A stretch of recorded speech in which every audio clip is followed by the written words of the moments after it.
माँ, आज भी उसने मुझ पर हाथ उठाया। मैं थक गई हूँ, अब नहीं सह सकती। मेरी हर छोटी बड़ी गलती पर यह पूरे परिवार के सामने बेइज्जती करने लगते हैं। मैं भी इंसान हूँ, मेरी कोई हैसियत ही नहीं है। सीमा रो पड़ी बोलते बोलते। रो मत बेटा, तू घर चली आ। बहुत देखे हैं ऐसे।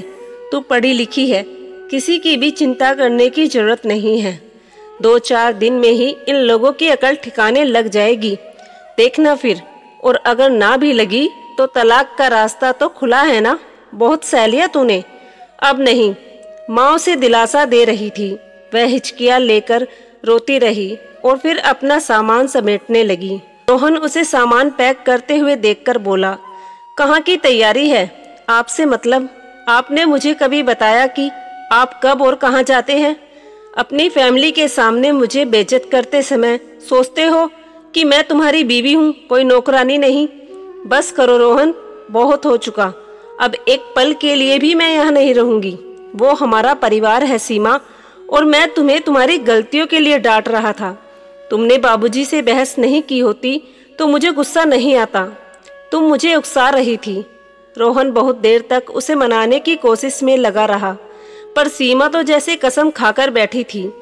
कब ऑटो किया, कब बाहर निकली, कब ट्रेन में बैठी, उसे कुछ होश नहीं। बस इतना याद है कि रोहन बहुत देर तक उसे खड़ा देखता रहा जाते हुए। गुस्से ने उसके सोचने समझने की शक्ति जैसे छीन सी ली थी। माँ के कहे शब्द उसके कानों में गूंज रहे थे, तू चली आ, बहुत सह चुकी। रोहन से उसकी शादी हुई 2 साल हो चुके थे। रोहन अपने माता पिता का एकमात्र बेटा था। एक ही बहन थी जिसकी शादी हो चुकी थी। सीमा अपने घर में 3 भाइयों की इकलौती बहन थी और बेहद लाडली थी। शुरू में ससुराल में सबने उसे हाथों हाथ लिया, पर वो तो केवल रोहन को ही अपना मानती, बाकी लोगों से उसे कोई मतलब ही नहीं था। रोहन उसे जितना समझाता वह उतना ही उल्टा करती और 2 की 4 लगाकर अपनी माँ को फोन पर बताती। वो भी उसे मुंह तोड़ जवाब देने की सलाह देती, जिसका असर यह हुआ कि सीमा अपने को कभी जोड़ ही नहीं पाई। उसे सब दुश्मन से लगते। धीरे धीरे सास ससुर ने तो जैसे चुप्पी साध ली। वो फिर कोशिश करते कि सीमा से कम बात करे। आज भी कहीं जा रही थी तो बाबूजी ने अकेले जाने से मना किया। बेटा, तुम इस इलाके से परिचित नहीं हो, एक बार रोहन आ जाए फिर चली जाना। बस फिर क्या था, उसके मुंह में जो आया बोलती गई। आप मुझे जाने से मना कर रहे हैं। आपको क्या लगता है कि मैं कुछ गलत काम करने जा रही हूँ? कोई दूध पीती बच्ची हूँ कि अब हर जगह रोहन का हाथ पकड़कर चलूंगी? आप मेरे व्यक्तिगत जीवन में मत घुसिए। रोहन से भी उसने 2 की 4 लगाई, पर वह उसकी रोज की हरकतों से वाकिफ था, तो उसने उसे बाबूजी से तमीज से पेश आने को बोला। यह बात उसे नागवार गुजरी। वह भड़क उठी। इस पर रोहन का हाथ उठ गया।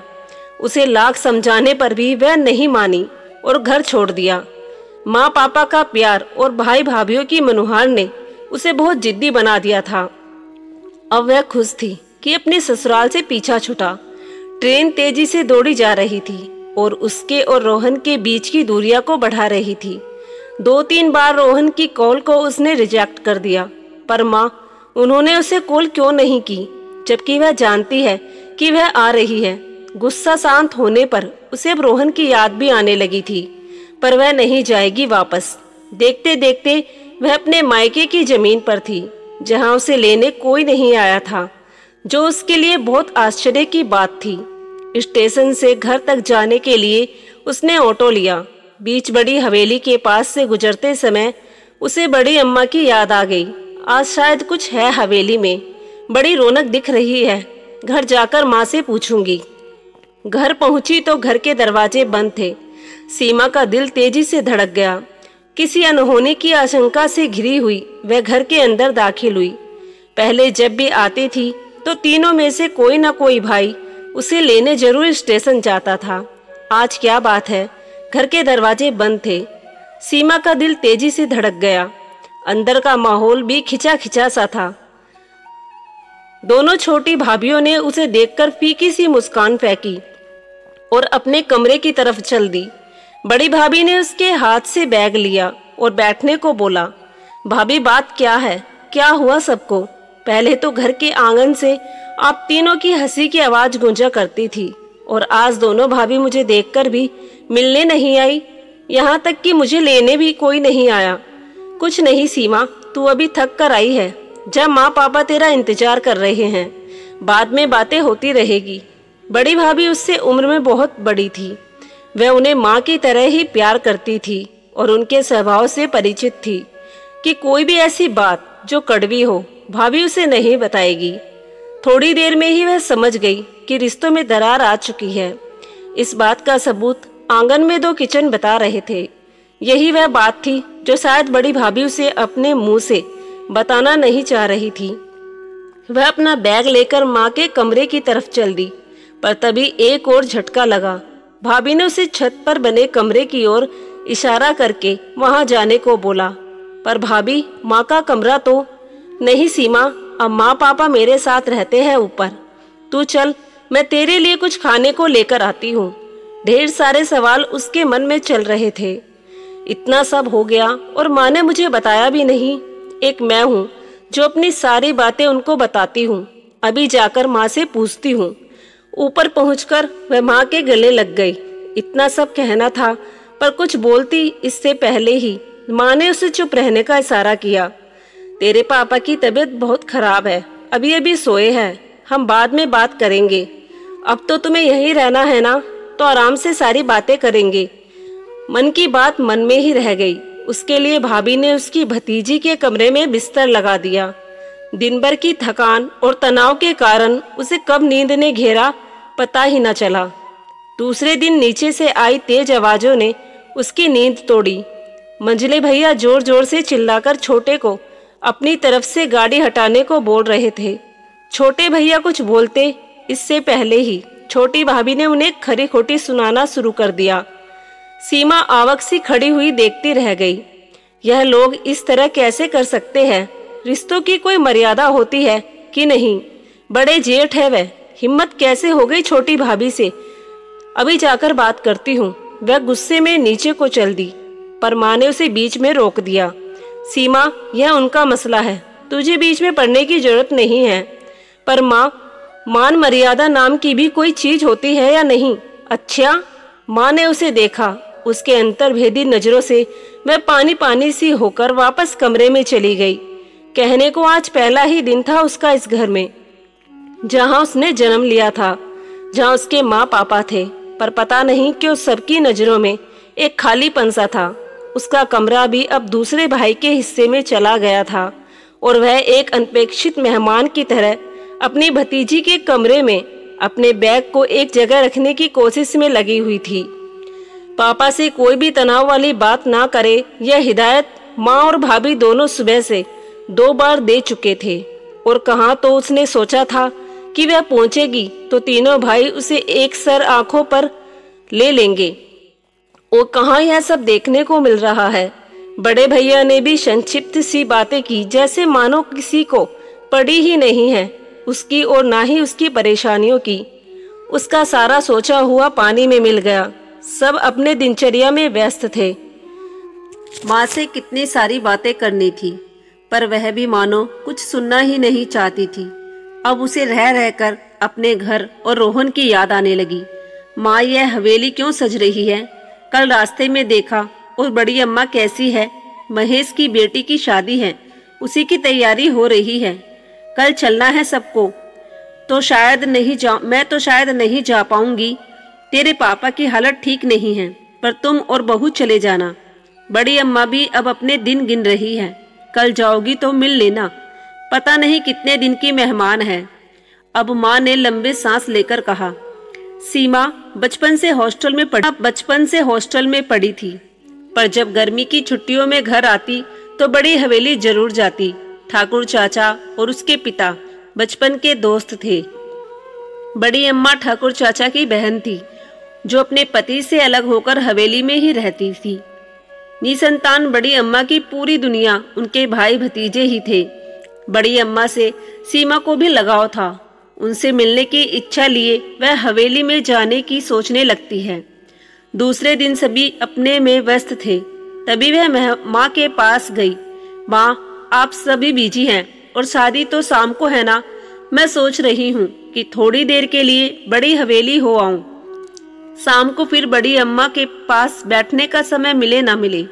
ठीक है बेटा, जाओ हो आओ, उन्हें भी अच्छा लगेगा और तुम्हारा भी मन बहल जाएगा। माँ से स्वीकृति लेकर वह हवेली पहुँचती है, जहाँ शाम की तैयारी में सभी लगे हुए थे। ठाकुर चाचा और बाकी लोगों से मिलकर वह बड़ी अम्मा का हाल पूछने उनके कमरे की तरफ चल देती है। बचपन से इस जगह आती है तो हवेली के चप्पे चप्पे से वाकिफ थी। बड़ी अम्मा के कमरे में बड़ा सा ताला देखकर वह चौंक जाती है। कहीं पर माँ ने तो बोला है कि फिर बड़ी अम्मा कहाँ चली गई। तभी एक नौकर उसे आता हुआ दिखा। उसने रोककर बड़ी अम्मा के बारे में पूछा तो वह शक पकाया। फिर उसे ले जाकर पीछे नौकरों के वाले हिस्से में एक छोटे से कमरे में छोड़कर चला गया। बड़ी अम्मा यहाँ इस हाल में वह रो पड़ी। टूटी सी चारपाई पर एक बेहद कमजोर काय पड़ी हुई थी। क्या स्थिति हो गई इनकी। उसने अपने बचपन में इस हवेली में उनका रुतबा देखा था और आज वह नौकरों के कमरे में। तभी उनकी खांसी से वह जैसे वर्तमान में आई। अम्मा, मैं पानी देती हूँ, कहकर वह कमरे में पानी ढूंढने लगी। चारपाई के पास ही एक पुरानी सी सुराही के ऊपर गिलास ढका हुआ था। सीमा ने जल्दी से पानी दिया। वह थोड़े से सहारे से उठी और पानी पीकर फिर निढाल हो गई। कौन है? अपनी बूढ़ी आंखों को सीमा के चेहरे पर केंद्रित करते हुए बोली। अम्मा, मैं सीमा। सीमा बेटिया तू? हाँ माँ, पर आपकी यह हालत और आप यहाँ कैसे? मैं अभी ठाकुर चाचा से बात करती हूँ। रुक सीमा, किसी से कुछ मत बोल, मुझे मेरे कर्मों का फल भुगतना है। अच्छा है यही भुगत जाऊं। ऐसा क्या किया आपने? किया है बेटा, अपने जीते जी अपने पति का घर छोड़कर पाप किया है, वह भी केवल अभिमान के कारण। सीमा की समझ में कुछ नहीं आ रहा था। बड़ी अम्मा ने फिर से बोलना शुरू किया। सीमा, मैं अपने पिता की बेहद लाडली थी। जिस समय लोग अपनी बेटियों को स्कूल भी नहीं भेजते थे, उस समय मेरे पिता ने मुझे हॉस्टल रखकर पढ़ाया था। घुड़सवारी और निशानेबाजी सिखाई थी। मैं फराटेदार अंग्रेजी बोलती थी। मुझे सब सिखाया गया था। बस शादी के बाद पति के घर में कैसे रहना है यह नहीं सिखाया गया था। मैं जिद्दी और घमंडी हो गई थी। मेरे पिता ने मेरी शादी में दिल खोल कर खर्च किया, जरूरत की सारी चीज दी, बस मुझे संस्कार देना भूल गए। एक दिन मेरे ससुर जी ने मेरे कमरे से मेरी दीवार घड़ी, जो मुझे मेरे पिता ने विलायत से मंगवा कर दी थी, उठाकर बैठक में लगवा दी। बस फिर क्या था, मैंने आव देखा न ताव, यह भी नहीं सोचा कि उस समय वहाँ कितने लोग मौजूद हैं। बाहर जाकर अपनी घड़ी उतार लाई और उनको सबके सामने भिखारी बोला। मेरे पति ने उनसे माफी मांगने को बोला, पर मैं अपने अभिमान में चूर थी। बहुत घमंड था अपने पिता की दौलत पर। झुकने से अच्छा उस घर को छोड़ना ज्यादा सही लगा। यहाँ चली आई हमेशा के लिए। पहले तो एक दो बार उन लोगों के संदेश भी आए, फिर बाद में वह भी आना बंद हो गए। उन्होंने दूसरी शादी कर ली। आज अपने घर में होती तो नाती पोते वाली होती, मेरी भी इज्जत होती। जब तक मेरे पिता और भाइयों का चला, मेरी भी हवेली में चली। पर अब भतीजों का राज है। आजकल कोई अपने माँ बाप को ना पूछे मैं क्या चीज हूँ। जब से बीमार हुई यहाँ डाल दिया, कहते हैं बीमारी फैलेगी। बड़ी अम्मा फिर से खांसने लगी। सीमा सन्न रह गई थी, क्या बोलती। वापस घर आ गई। शाम को बेमन से शादी में शामिल हुई, पर अब मन कहीं और था। रात में कब सोई पता नहीं चला। वो शीशे के सामने खड़ी है, एकदम से बूढ़ी हो गई, सफेद बाल, झुकी हुई कमर। ये जगह कौन सी है? Store room. यहाँ तो कबाड़ रखते हैं, वह यहाँ क्यों है? तेज खांसी आ रही है, पानी पानी, पसीने में लथपथ उसकी नींद खुल जाती है। क्या हुआ सीमा, कोई बुरा सपना देखा क्या? माँ उसे पानी देकर पूछती है। नहीं, वह भी पसीना पोंछ रही थी। अच्छा सुन तो, जल्दी से फ्रेश हो जा, फिर अपना सामान स्टोर वाले कमरे में लगा ले। वह क्या है ना, अब तुम्हें यहीं रहना है तो अलग कमरा तो चाहिए ना। तो मैंने स्टोर रूम की सफाई करा दी है, आज से तू वहीं रहेगी। वह चौंक जाती है। कहाँ रोहन का उसका एसी बेडरूम और कहाँ वह स्टोर रूम। उसे अपना सपना सच होता हुआ दिखाई दे रहा था। वह फिर से पसीने में नहा जाती है। माँ से यह उम्मीद बिल्कुल भी नहीं थी। उसे रोना आ जाता है। अब उसे अपनी सारी गलतियां शिद्दत से याद आने लगी थी। उस दिन भी तो बाबूजी उसके और रोहन के बीच बिचाव ही कर रहे थे। जब वो उन्हें मारने झपटी थी, अगर रोहन बीच में नहीं आते तो उसका हाथ उठ चुका था।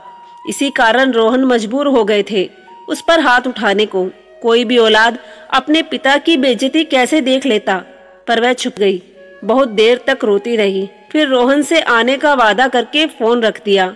उसने फैसला ले लिया था, वह हवेली वाली अम्मा नहीं बनेगी। माँ, मैं अपने घर वापस जा रही हूँ। आप स्टोर रूम में वापस सामान रखवा दीजिए। गर्व मिश्रित उसकी बात सुनकर माँ बोली, अरे तू वापस नहीं जाएगी, कभी नहीं। सोच ले फिर मत कहना। उनके चेहरे पर हल्की सी मुस्कान थी जिसे सीमा नहीं देख पाई। नहीं माँ, मैं जा रही हूँ अपने घर। वो मेरा घर है और अब कभी कुछ ही नहीं कहूंगी। मैं मुस्कुराते हुए नहाने चल दी। करीब 2 घंटे बाद उसने स्टेशन के लिए कैब बुलाई। माँ ढेर सारी चीजें बांधी। वह सबसे मिलकर चल दी। 5 मिनट बाद उसे एहसास हुआ कि शायद उसका मोबाइल घर में ही छूट गया है। वह वापस घर की तरफ बढ़ी, तभी अंदर से आई आवाजों ने उसके कदम रोक दिए। माँ और तीनों भाभी आंगन में बैठी हंस रही थी। छोटी भाभी बोली, मान गए आपको माँ, क्या सबक सिखाया है आपने सीमा दीदी को। और सबसे कठिन रोल तो पापा जी का था। बेचारे 2 दिन बिस्तर पर पड़े रहे। क्या करती मैं, अगर उनका बस चलता तो अपनी लाडली को पहले ही दिन सब सच बता देते और वह कभी वापस नहीं जाती। इसलिए उनसे दूर रखना ठीक था। मैं सीमा को जानती हूँ, वह जिद्दी है। जब तक उसे सामने से कोई चीज ना दिखाओ समझती नहीं है। इसलिए मायके का यह रूप भी देखना जरूरी था। एक ही दिन में 2 किचन बनाना और तुम सबका इस तरह एक दूसरे से लड़ना भी तो हमारी योजना का हिस्सा ही था। पर बेचारी सीमा दी, हम सब ने उनके साथ सही नहीं किया। मजली भाभी बोली, बच्चे जब छोटे होते हैं तो कड़वी दवा देने के लिए कभी कभी माँ को उनकी नाक भी बंद करनी होती है, पर वह उसके फायदे के लिए ही होती है। सीमा को राखी पर बुला लेंगे। अब इसकी अकल ठिकाने आ चुकी है। वह ठीक से ससुराल में रहेगी। अगर उसे पहले समझाती तो वह मुझे ही दुश्मन समझती, पर अब सब ठीक है। पर एक बात समझ नहीं आई, अभी तो दूसरा ही दिन था, सीमा इतनी जल्दी कैसे चली गई। बड़ी भाभी ने बोला। सीमा की आंखें छलक गई। उसे अपनी गलती का एहसास पहले ही हो चुका था, पर उसके मायके में सब ठीक है, इस बात से उसे बहुत राहत मिली। तभी उसके पर्स के अंदर से मोबाइल बज उठा। यार सीमा, कितने बजे की ट्रेन है बता देना, मैं लेने पहुंच जाऊंगा। जी अभी बताती हूँ, कहकर वह वापस कैब की तरफ अपने ससुराल के लिए चल पड़ी। ससुराल पहुंचते ही सीमा ने अपने द्वारा किए गए बुरे बर्ताव के लिए ससुर जी के पांव पकड़कर माफी मांगी और रोहन से वादा किया कि वो फिर कभी आगे से ऐसी गलती नहीं करेगी। तो दोस्तों, ये कहानी आप लोगों को कैसी लगी कमेंट में लिखकर जरूर बताएं। वीडियो पसंद आई हो तो लाइक करें, शेयर करें और हमारे चैनल अनमोल कहानी राजा को सब्सक्राइब करना ना भूलें। धन्यवाद।